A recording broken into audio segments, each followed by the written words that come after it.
एक लड़का, अब माँ का इकलौता बेटा, अकेला बेटा, तो माँ जब बूढ़ी बूढ़ी हो गई ना तो बोली कि बेटा ती बिहा करे ले, आर मोर से काम नहीं है बे बेटा, मी ना खाना बनवा पाम, ना मी तोर कपड़ा धोआ पाम, ना झाड़ू लगवा पाही, ए बेटा मोर शरीर का काम नहीं करो, बेटा ती बिहा करे ले। तो लड़का बोला नहीं माँ, हम उस वक्त तक बिहा नहीं करेंगे जब तक तुम जिंदा रहोगी, जब तुम मर जाओगी तब बिहा करेंगे। बोला काहे? ये नौजवान बोला कि अम्मा देखो, सास बहू हम बिहा कर लेंगे, बीवी आएगी, सास बहू में झगड़ा होगा, हम नहीं चाहते हैं माँ, हम नहीं चाहते हैं कि मेरी बीवी तुमसे झगड़ा करे, माँ हमें तकलीफ होगी, इसलिए अम्मी हमको शादी मत करवाइए, अभी ऐसे ही चल रहा चलने दिए। कुछ महीने के बाद माँ फिर बोली बेटा मोर बात माने ले, ती बिहा करे ले। तो मी घोरे काज नहीं करवा पाई बेटा, झाड़ू नहीं लगा पाते बेटा, हम बूढ़ी हो गए, हाथ काम नहीं कर रहा, बहू आ जाएगी ना तो पूरे घर को संभालेगी। माँ की जिद, बेटा राजी हो गया। एक लड़की देखी गई, शादी होके लड़की ससुराल आ गई। अच्छा ससुराल जब लड़की पहुंची, सुबह के 10 बज गए, लड़की उठी नहीं पलंग से। तो सास बिचारी सुबह उठ करके नमाज पढ़ी, चाय बनाई, बिस्किट वगैरह ले जा करके नाश्ता बना के बहू को जगाई कि बेटा उठो नाश्ता कर लो। बहू उठी, ब्रश की, आके नाश्ता की, फिर पलंग में सो गई। बिचारी सास दोपहर का भी खाना बनाई। जब 2-4-5 रोज हो गया तो उसका बेटा बोला कि अम्मा यह बोलने ये काम करबे नहीं, इसको खाली पलंग में सोने के लिए लाए हैं हम। बोले बेटा कैसे बोले, नहीं नहीं दुल्हन है, बोलना ठीक नहीं है। अच्छा समझ जाएगी। हफ्ता दिन गुजर गया, लड़की खाए पलंग में सो जाए, खाए पलंग में सो जाए, किसी काम में हाथ लगाने की जरूरत नहीं है। जब हफ्ता दिन हो गया तो इसका बेटा बोला कि अम्मा एक आइडिया है, डायरेक्ट नहीं बोलोगे तो एक आइडिया है। बोले बेटा क्या आइडिया? तो ये लड़का बोला कि अम्मा जब आप झाड़ू दीजिएगा ना तो आपके हाथ से हम झाड़ू छीनेंगे, कि अम्मा आप झाड़ू मत दीजिएगा, आज से झाड़ू हम देंगे। तो वो जब देखेगी कि मेरा शौहर झाड़ू दे रहा है, वो खुद ब खुद दौड़कर आएगी, झाड़ू लगाना शुरू कर देगी। और जब बर्तन आप धोइएगा हम जाएंगे कि अम्मा आप बर्तन मत धोइए, आपका बेटा जिंदा है। जब वो शौहर को बर्तन धोते हुए देखेगी तो दौड़कर आएगी, बर्तन भी धोने लगेगी, फिर धीरे धीरे काम में लग जाएगी। तो माँ बोली कि बेटा ती बहुत चालाक चीज, चालाकी जब बिहा करो। दूसरे दिन सुबह उसकी माँ झाड़ू दे रही थी, बेटा पहुंच गया, अम्मी आप झाड़ू मत देगा, झाड़ू हम देंगे। माँ करे नहीं बेटा ती झाड़ू नहीं दीबो, झाड़ू मी दूं। बेटा बोल रहा नहीं माँ ती नहीं दीबो मी दूं। माँ बोल रही हम देंगे, बेटा बोल रहा हम देंगे। बर्तन धोने गया वही काम, हम धोएंगे हम धोएंगे हम धोएंगे हम धोएंगे। लड़की टस से मस नहीं। जब 3 दिन ये सब होते रहा तो एक दिन लड़की पलंग से उठ के आई और शौहर को बोली की छे झमेला? बोला नहीं मेरी माँ झाड़ू दे रही थी ना तो हमको अच्छा नहीं लगा था, इसलिए अम्मी से हम कह रहे हैं कि हमको झाड़ू दे रहे, तो मेरी माँ समझ नहीं रही है। तो लड़की बोली कि दोनों आदमी बारी बना लीजिए, कौन किस दिन झाड़ू देगा, कौन किस दिन बर्तन धोएगा। ये रोज रोज का झमेला अच्छा नहीं लगता। बेटा बोला कि माँ देख लो यार, बोलो चल के पीछे बेटा बिहा करे ले बिहा करे ले। ऐसी एक औरत बोल रही थी अपने शौहर को, हम क्या क्या संभालें, आपके घर को संभालें कि आपके बच्चे को संभालें, कि हम किचन संभालें कि आपको संभालें, हम क्या क्या संभालें। उसका शौहर बोला खाली तुम जबान संभालो और कुछ नहीं, सब संभल जाएगा। और कुर्बान जाओ, औरत के ऊपर में फर्ज है कि वो अपना घर का काम खुद करे, वो अपने घर का काम खुद करे। औरत हजरत फातिमा ज़हरा रदी अल्लाह तआला अन्हा, अल्लाह के रसूल जनाब मोहम्मद रसूलुल्लाह सल्लल्लाहु अलैहि वसल्लम की प्यारी बेटी, चहीती बेटी, जिगर का टुकड़ा बेटी, कुर्बान जाओ, हाथ दिखाई, हाथ में छाले पड़े हुए थे। मेरी माँ बहनों, आज तुम घर के लिए नौकरानी रखती हो, घर के काम को सही से अंजाम नहीं दी, शौहर को फरमाइश करती हो हमें नौकरानी चाहिए, तब हम घर क्या कहते हैं कि इतना काम हमसे नहीं हो सकेगा। और सोचो हजरत फातिमा ज़हरा रदी अल्लाह ताला अन्हा ने उम्महातुल मोमिनीन को दिखाया कि छाले पड़ गए चक्की पीसते पीसते। लौट कर घर चली आई, वो कुछ गुलाम आए थे, अल्लाह के नबी जनाब मोहम्मद रसूलुल्लाह सल्लल्लाहु अलैहि वसल्लम तकसीम फरमा रहे थे साहबा को, बांध दिया गुलाम। तो हज़रत फातिमा तो ज़हरा रदी अल्लाह ताला अन्हा सोची कि एक गुलाम एक बांदी अगर हमको भी मिल जाए तो काम में थोड़ा मदद मिल जाएगा। लौट कर चली आई तो अल्लाह के महबूब सल्लल्लाहु अलैहि वसल्लम जब तशरीफ़ लाए तो पता चला कि फातिमा आई थी। कहाँ आई थी? आप अपनी बेटी के घर तशरीफ़ ले गए। और मुसलमानों सुनो, बेटी के घर तशरीफ ले गए, आपने फरमाया बेटी क्यों आए थे? कहा कि अब्बा हुजूर सोचा कि का गुलाम मुझे भी मिल जाए और कुर्बान जाओ। अल्लाह के महबूब सल्लल्लाहु अलैहि वसल्लम ने इरशाद फरमाया बेटी सुनो, इससे बेहतर अमल मैं तुझे ना बता दूं, इससे बेहतर अमल। सुभान अल्लाह 33 मरतबा, अल्हम्दुलिल्लाह 33 मरतबा, अल्लाहु अकबर 34 मरतबा। हर रात में सोते वक्त पढ़ लेना, अल्लाह सारी थकावट को दूर फरमा देगा। इसलिए घर का काम हर औरत को करना चाहिए। अल्हम्दुलिल्लाह मेरे नौजवानों, मेरे बच्चों, साथ ही साथ क्या कहते हैं कि अपने माँ बाप के साथ अच्छा सलूक करो, माँ बाप की खिदमत करो। माँ बाप का ऊंचा मकाम है, माँ बाप का आला मकाम है। अल्लाह का कुरान कहता है मेरे साथ किसी को शरीक ना बनाना, अपने माँ बाप के साथ अच्छा सलूक करना। अच्छा, यहाँ पढ़े लिखे नौजवान हमारा बैठा हुआ है।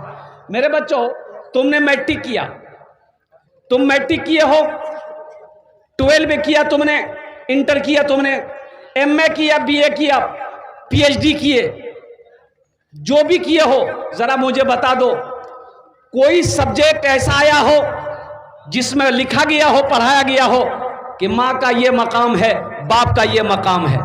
बोलो, बताया गया है? अरे बोलो ना भाई, बोलो ना भाई, सब पढ़े लिखे बैठे हो। कोई सब्जेक्ट ऐसा है, कोई सब्जेक्ट ऐसा है जिसमें बताया गया हो कि माँ का क्या मकाम है, बाप का क्या मकाम है, बीवी के साथ कैसा सलूक करना चाहिए, पड़ोसी के क्या हुकूक है, दुनिया की ज़िंदगी क्या है, आखिरत की ज़िंदगी क्या है, ज़िंदगी क्या है, मौत क्या है, जन्नत क्या है, दोज़ख क्या है? आपको नहीं मिलेगा। कहाँ मिलेगा?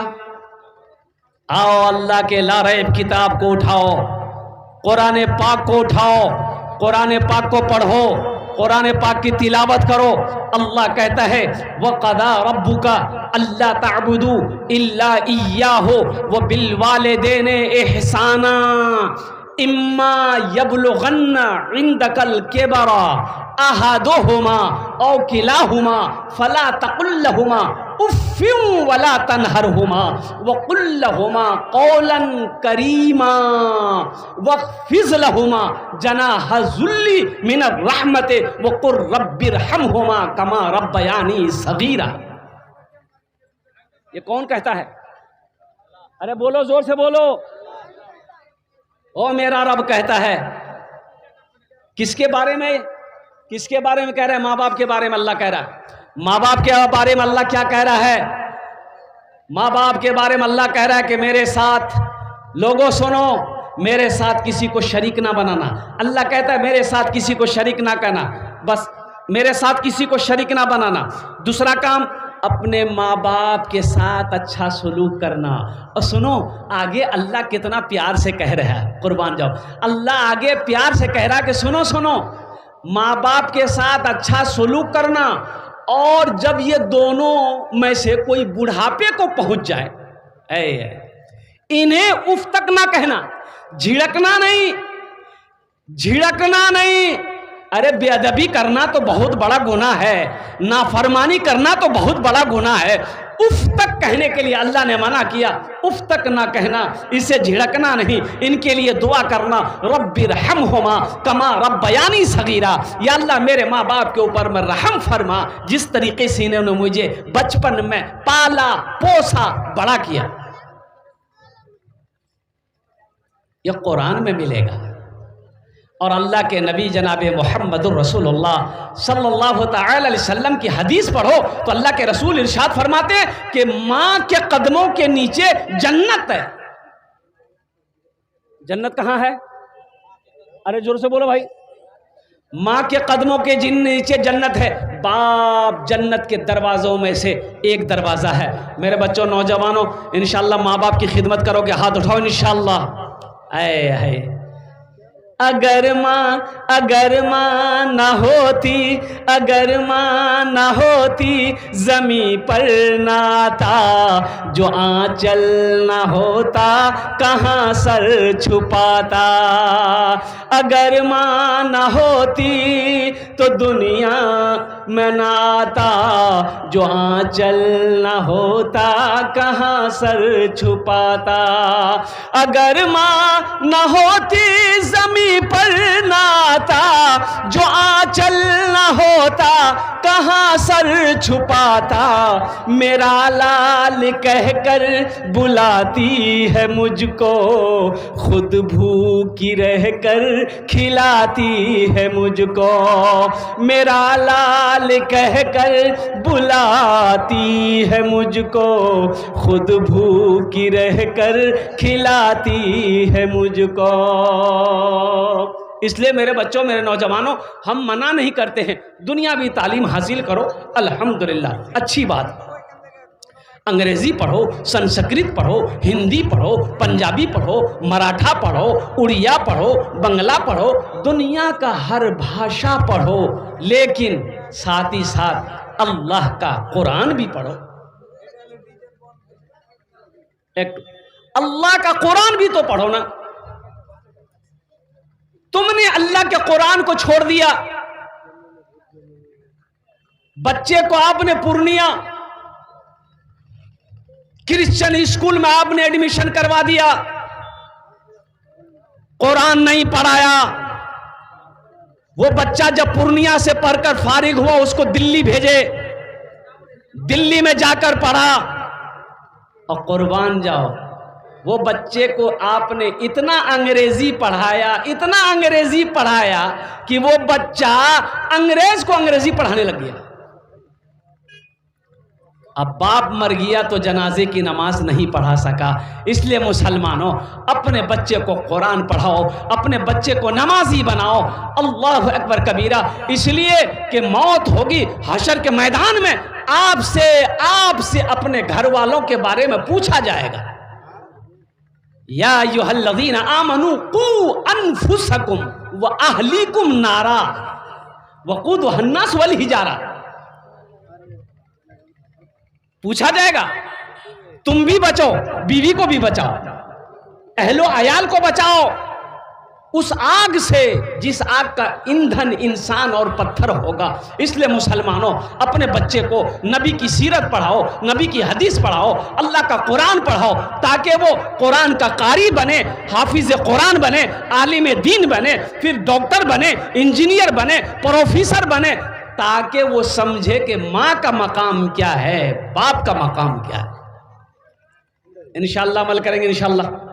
अरे हाथ उठाओ, इंशाअल्लाह अमल करेंगे, अल्हम्दुलिल्लाह। ये हमारा सारा बच्चा तैयार है माशाअल्लाह माँ बाप की खिदमत करने के लिए, अल्हम्दुलिल्लाह सुम्मा अल्हम्दुलिल्लाह। जिनके माँ जिंदा है, जिनका बाप जिंदा है, उनकी खिदमत करो, उनके साथ अच्छा सलूक करो, उनको तकलीफ होने मत दो। वो जो कहें अल्हम्दुलिल्लाह करो। हाँ, कहाँ पर नाफरमानी करनी है? माँ बाप की हर बात को मानना है, उनकी खिदमत करनी, कहां पर नाफरमानी करनी है? हाँ, अगर वो शिर्क करने कहे, शिर्क करने को कहे तो वहां रुक जाना है कि नहीं, ये हम नहीं करेंगे, यहां आप रुक। लेकिन आपका सलूक वही होना चाहिए जो पहले करते थे आप। अब आप मना कर सकते हैं नहीं, हम शिर्क नहीं करेंगे, ये बात आपकी नहीं मानेंगे, लेकिन सलूक आपका वही होना चाहिए जो पहले था। कुल्लु नफ्सिन ज़ाइक़तुल मौत सुम्मा इलैना तुरजऊन। मौत का मजा सबको चखना है, सबको, और फिर तुम सबको मेरे पास आना है। अच्छा देखिएगा, ये कोठी वाले लोग, पैसे वाले लोग, जो बड़का बड़का ऑफिसर है, अफसर है, एमपी है, मिनिस्टर है, उन लोग समझता है हम नहीं मरेंगे। काहे? इसलिए कि मेरे पास ये है ना, बुझ लेना। अरे क्या है? मेरे पास टाका है, हम नहीं मरेंगे। मेरे पास दौलत है, हम नहीं मरेंगे। और कुर्बान जाओ, मेरे पास सोना है, आमी क्यों मरबो। अच्छा देखिए, अगर, और अभी ये तो, ए बाबू ए इसको बैठाइए, इसको बैठाइए, बच्चा को बैठाइए। तो अरे बोसो ना खाने, ऐसा लग रहा अभी छठी आसमान से उतरा है। बैठ जा, बैठ जा। छठी आसमान पे हज़रत मूसा अलैहिस्सलाम है।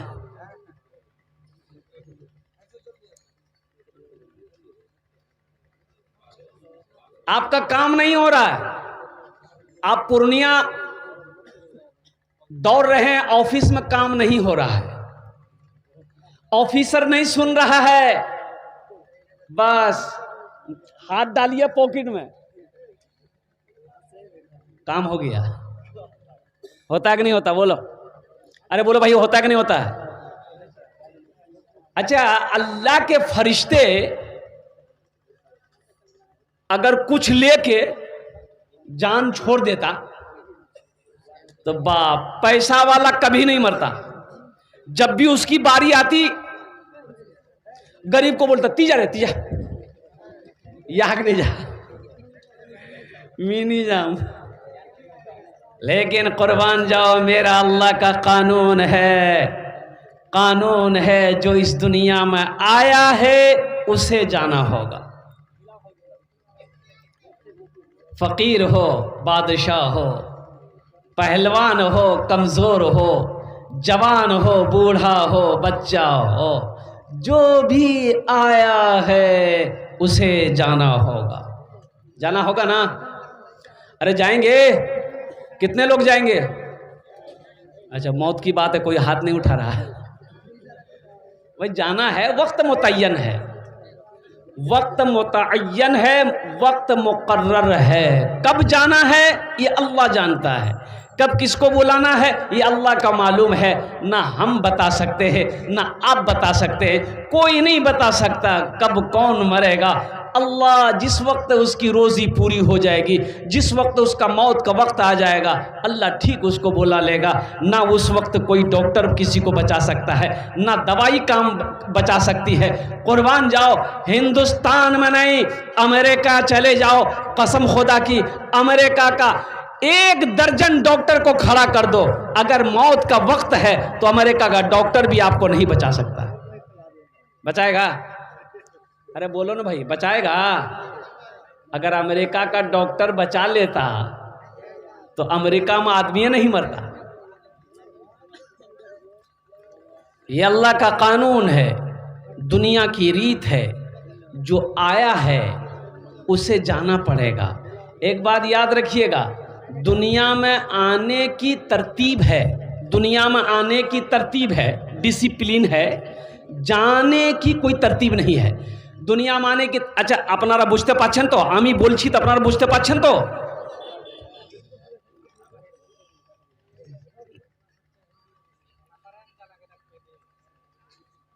दुनिया में आने का डिसिप्लिन है। डिसिप्लिन क्या है? पहले दादा आया, फिर बाप आएगा, फिर पोता आएगा, यही ना है? अरे बोलो ना भाई, यही ना है? तरतीब तो यही है, पहले दादा, फिर बाप, फिर पोता। कि पहले पोता आ जाएगा, दादा बाद में आएगा? लेकिन कुर्बान जाइए, इस दुनिया से जाने की कोई तरतीब नहीं है। इस दुनिया से जाने की कोई तरतीब नहीं। दादा रह जाता है, पोता चला जाता है, बाप रह जाता है, बेटा चला जाता है, माँ रह जाती है, बेटी चली जाती है, और नानी रह जाती है, नवासी चली जाती है, नाना रह जाता है, नवासा चला जाता है। वक्त मुतय्यन है, वक्त मुकर्रर है। इसलिए मेरे बच्चों, मेरे मुसलमान भाइयों, मेरे नौजवानों, मेरी माँ बहनों, हमेशा तैयार रहो, कब बुलावा आ जाए, कब यहां से सफर करना पड़े। देखो, जो सिपाही होगा तो वो हमेशा तैयार रहता है कि नहीं रहता है? अरे बोलो भाई, जो सिपाही तैयार रहता है ना। हमारा हिंदुस्तान का बॉर्डर है नेपाल बॉर्डर। अभी 2 रोज पहले मेरा प्रोग्राम नेपाल के अंदर में था, तो बॉर्डर के इसी पार में गाड़ी को रोक दिया गया। नेपाल से गाड़ी आई, बॉर्डर के उसी पार है, और कुर्बान जाओ, वहां कई सिपाही फोर्सेस नेपाल के अलग ड्रेस में बंदूक लेके खड़ा था। आधार कार्ड देखा, अब इंडियन है। ले जाने वाले कहाँ लेके जा रहे हैं कि हमारा वक्ता है, ये जलसा करने जा रहे हैं। और कुर्बान जाओ, इधर हमारे भारत का, इंडिया का फोर्स इधर ये बंदूक लेके तैयार है। क्यों तैयार है? पता ये चला कि सिपाही हमेशा तैयार रहता है। ए मुसलमानों, तुम दीन का सिपाही हो, हमेशा तैयार रह जाओ, ना जाने कब वहां का बुलावा आ जाए, तो उस वक्त फिर अफसोस ना करना पड़े कि आहा, मरे तो हम, लेकिन तौबा करने की मोहलत ना मिली। जलसे में मैं पहुंचा तो इशा की नमाज हो रही थी। क्या हो रही थी भाई, बोलो? इमाम साहब नमाज पढ़ा रहे थे, तो मैंने ड्राइवर से कहा कि गाड़ी यहीं रोको, नमाज पढ़ लेते हैं। जलसा तो पहुंच ही गए हैं, जमात खड़ी है, वजू था, जमात में जाकर शरीक हो गए। और जब नमाज पढ़कर निकले, गाड़ी के पास आए हम, तो 4-5 नौजवान मेरे पास आया। वो लोग आपस में बात कर रहा था, आया, मुसाफा किया, सलाम किया, मुसाफा किया। तो हमने कहा कि बेटा नमाज नहीं पढ़े? तो बोला कि नहीं पढ़े। हमने कहा कि जलसे में आए हो? बोला कि हाँ। हमने कहा कि नमाज पढ़े काहे नहीं? तो उसमें से एक लड़का बोला कि हजरत मजबूरी थी इसीलिए नहीं पढ़े। तो हम बोले मजबूरी तो औरत को होती है, तुमको कब से होने लगी? बोला नहीं, वो बात नहीं है, दरअसल बात ये है कि हम पानी नहीं लिए। नहीं समझे? ये किए पानी नहीं लिए। हम बोले कि अल्लाह का बंदा, पानी नहीं था तो मिट्टी तो थी। और हमारा मुल्क हिंदुस्तान वो मुल्क है जहां पर गंगा का पानी मौजूद है, यमुना का पानी मौजूद है, सरस्वती का पानी मौजूद है, महानंदा का पानी मौजूद है, कनकई का पानी मौजूद है, ट्वेल का पानी मौजूद है, कुएं का पानी मौजूद है, पोखर का पानी मौजूद है, तालाब का पानी मौजूद है, और इसको पानी नहीं मिल रहा।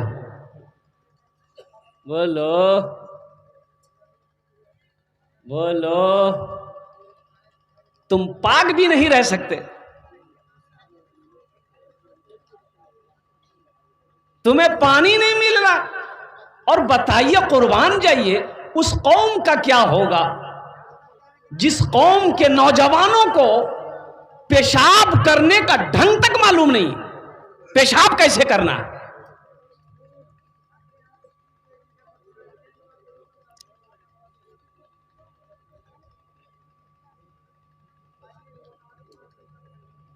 बेहतर तरीका है पेशाब करने का। कैसे करना चाहिए? खड़ा होके कि बैठ के? अरे बोले, आप लोगों से पूछ रहे हैं पेशाब बैठ के करना चाहिए कि खड़ा होके करना चाहिए? हाँ, बैठ के ना। देखिए, बच्चा बोल रहा बैठ के,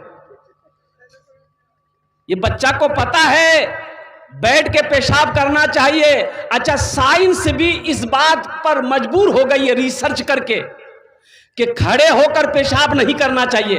आज साइंस कह रही है रिसर्च करने के बाद कि जो खड़ा होकर पेशाब करता है उसको बहुत सारी बीमारियां होती है। सबसे पहली बीमारी ये घुटने की दर्द उसकी शुरू हो जाती है, कमर का दर्द ज्यादा शुरू हो जाता है, किडनी पर असर पड़ता है। इसलिए बेहतर यह है कि बैठकर पेशाब किया जाए। हमारा नौजवान, बाज नौजवान, सब नौजवान के बारे में नहीं करें, बाज नौजवान चैन खोला, पंप शर्ट शुरू, लो, ये कौन तरीका है भाई? अरे ठीक है, जींस पैंट पहने हो, हम समझ रहे हैं तुम बैठ नहीं पाओगे। इतनी फिटिंग वाली जींस पैंट अभी आई है, पूरा चुस्त, उसमें बैठ पाएगा वो नहीं बैठेगा। वो जानता है अगर बैठ गए तो मैदान क्लियर है। अच्छा, कोशिश करता है, शर्म हया की वजह से, आखिर मुसलमान का बच्चा है, कोई देख लेगा क्या कहेगा, तो बच्चा बैठता है तो पूरा नहीं बैठ पाता है, ये देखे कुकड़ों को बैठता। अच्छा, आधा पेशाब बाहर निकला, आधा पेशाब रुक गया, खड़ा हुआ, चैन लगाया, पता ये चला कि आधा पेशाब पैंट में आया। बोलो पाकी मिलेगी? अरे बोलो ना, पाकी मिलेगी। मेरे बच्चों, नौजवानों, जिस कौम के लिए कुर्बान जाओ, सबसे पहली आयत नाजिल हुई अल्लाह के महबूब जनाब मोहम्मद रसूलुल्लाह सल्लल्लाहु अलैहि वसल्लम के ऊपर में, इक़रा बिस्मि रब्बिकल लज़ी खलक़, पढ़ने का हुक्म दिया गया। इसलिए मुसलमानों, इसलिए नौजवानों, पढ़ो, तालीम हासिल करो, दीन सीखो, दीन को समझो और अल्लाह के कुरान की तिलावत करो। अल्लाह के क्या क्या अहकाम हैं